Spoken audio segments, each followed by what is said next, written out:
How one rock poisoned almost the entire planet by Veritasium, 55 minutes. In 2017, a scientist testing children's makeup from Claire's stores found asbestos fibers in sparkly eyeshadow boxes, unicorn palettes, and spy kit fingerprint powder.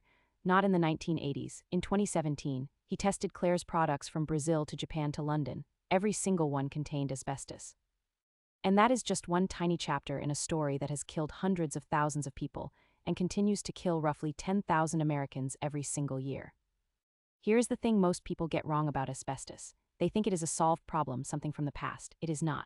This video follows Veritasium into the Nevada desert, into forensic labs, and through centuries of corporate cover-ups to reveal that the deadliest building material ever invented is still everywhere around us, still being imported by the hundreds of thousands of tons, and still slipping through the cracks of a regulatory system that was designed to ignore it.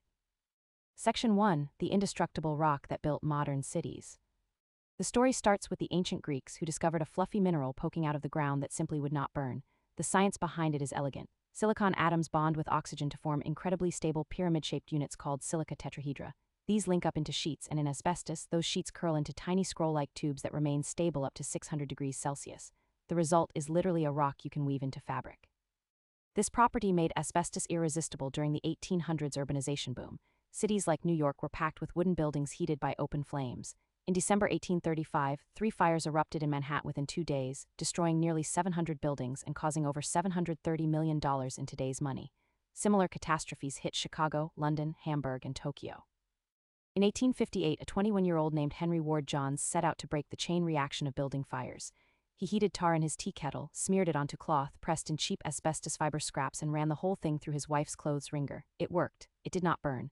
By 1927, the company he built was generating over $800 million in today's money. American consumption of asbestos rocketed from 20,400 tons in 1900 to a peak of 803,000 tons in 1973. Pretty much every building in the United States used it, and during that era, fire-related deaths dropped around 80%. Section 2. The material that ended up in everything.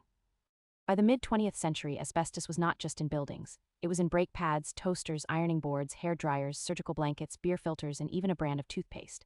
The fake snow in department store windows and in movies like The Wizard of Oz was asbestos. Marvel Comics had a villain called Asbestos Lady. Global production peaked at approximately 4.8 million metric tons per year in 1977. What most people do not realize is that asbestos is actually a group of different minerals. White chrysotile forms the fluffy fibers most people picture. Brown amosite creates thick needle-like splinters perfect for cement panels. Blue crocidolite splits into fibers with tensile strength comparable to high-grade steel wire. And here is perhaps the most unbelievable use of all. In the 1950s, Kent cigarettes manufactured filters made of blue crocidolite asbestos. Smokers were literally inhaling their cigarettes through one of the most carcinogenic substances on the planet. Section 3. The cover-up that would make big tobacco blush. In the early 1900s, a young woman named Nellie Kershaw worked in a factory spinning asbestos fibers. By her early 30s, she could barely breathe. When she asked the factory for help, they refused, saying it would set a dangerous precedent. She died at 33. When pathologist Dr. William Cook performed her autopsy, her lungs were gray, scarred, and rasped like sandpaper under the scalpel. Asbestos fibers had lodged deep in the tissue. The body treats these fibers like invaders. Macrophage cells try to engulf them, but the fibers are too long and stiff. Scientists call it frustrated phagocytosis. The macrophages keep trying and failing, releasing inflammatory chemicals that damage DNA, cause cells to divide uncontrollably, and form cancerous clumps. When the British government examined hundreds of asbestos workers, they found over 25% already had lung disease. For workers with 20 or more years of exposure, it was 80%. But the real scandal is what the companies knew and when they knew it. In 1935, Asbestos Manhattan's President Sumner Simpson wrote to Johns-Manville's lawyer saying the less said about asbestos, the better off we are. The lawyer replied that their interests were best served by having asbestosis receive the minimum of publicity. The companies hired Saranac Laboratories to study asbestos on animals, but insisted on controlling what got published. When the lead researcher died in 1946, the companies agreed that nothing objectionable should be published. Entire sections of the research manuscript were crossed out. A Johns-Manville medical official later testified that until 1971, the company had a policy of not telling workers if their physicals showed signs of asbestosis or cancer. In sworn testimony, a witness recalled asking the company president why they were not warning workers. The response was chilling. Yes, we save a lot of money that way. Section 4. The Doctor Who Fought an Industry. Dr. Irving Selikoff was running a small clinic in Paterson, New Jersey when the local asbestos workers union asked if their members could see him. What he found was devastating. Factory owners refused to share medical records, so Selikoff got creative. Using surviving FBI wartime personnel records from World War II background checks, he tracked down thousands of shipyard workers who had spent their days cutting and fitting asbestos in thick clouds of fibers. The numbers were staggering. Asbestos exposure proved deadlier than combat itself. 8.6 out of every 1,000 servicemen were killed in action, whereas 14 out of every 1,000 shipyard workers later died from asbestos-related cancers. Lung cancer rates were 7 times higher than expected. Gastrointestinal cancers were 3 times higher. And then there was mesothelioma, a rare cancer of the chest cavity lining caused when asbestos fibers literally pierce through the lung tissue. Autopsies found fibers in nearly every organ: the brain, bone marrow, spleen, intestines, pancreas, prostate, ovaries, thyroid, and liver. Once fibers reach the lymphatic system, they can travel anywhere in the body.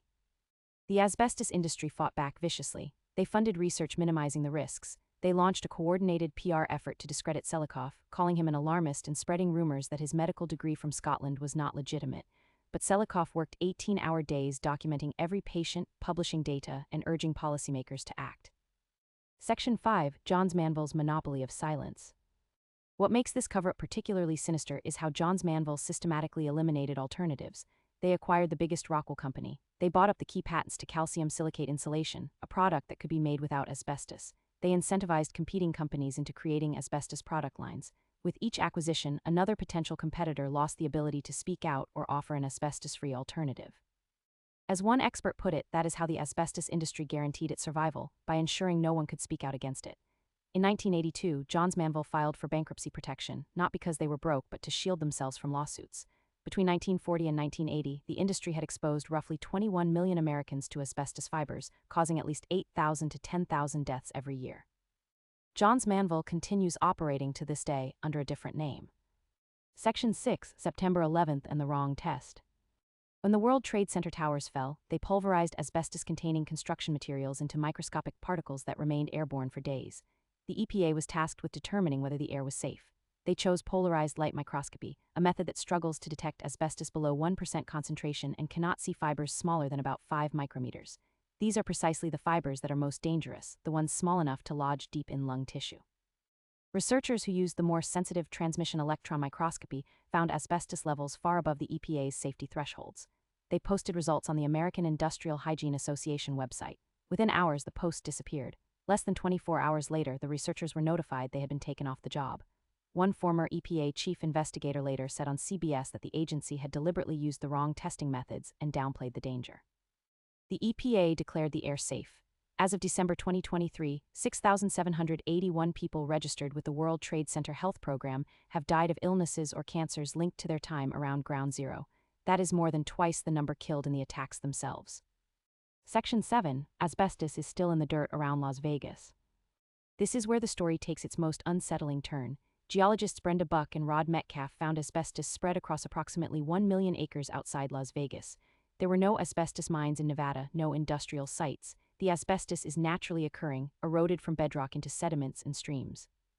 When Veritasium went off-roading with dust collectors, they found between 30 and 50 million asbestos structures per gram of mud in a dry lake bed where people regularly drive, camp, and take wedding photos. When Buck and Metcalf tried to warn the public in 2012, the state of Nevada sent a cease and desist letter. Officials tailed the researchers whenever they drove into Boulder City. The data has been publicly available since October 2013, but there is still no sign at the lake bed warning people of the hazard.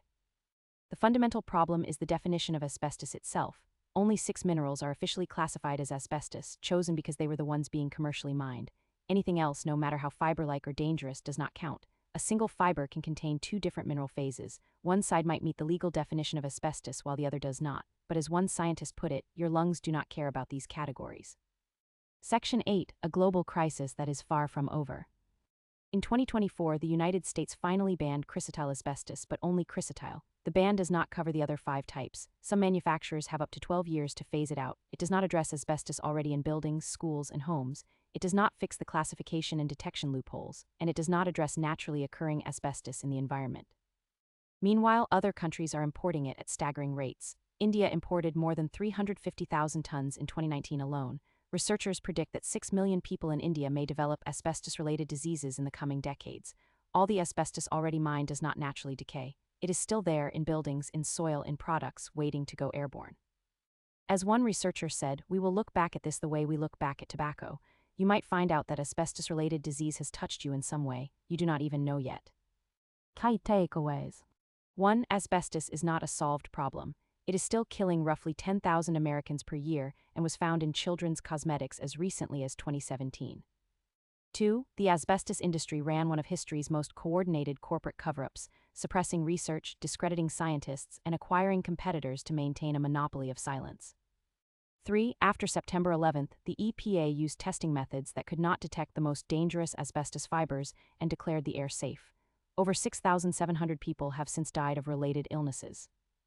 4. Naturally occurring asbestos has been found across 1 million acres near Las Vegas, but regulators have actively suppressed warnings to the public. 5. The regulatory definition of asbestos is based on commercial categories, not health effects. Fibers that can cause cancer may not legally count as asbestos. 6. The 2024 U.S. ban covers only one of 6 types and gives some companies 12 years to comply, while countries like India still import hundreds of thousands of tons annually.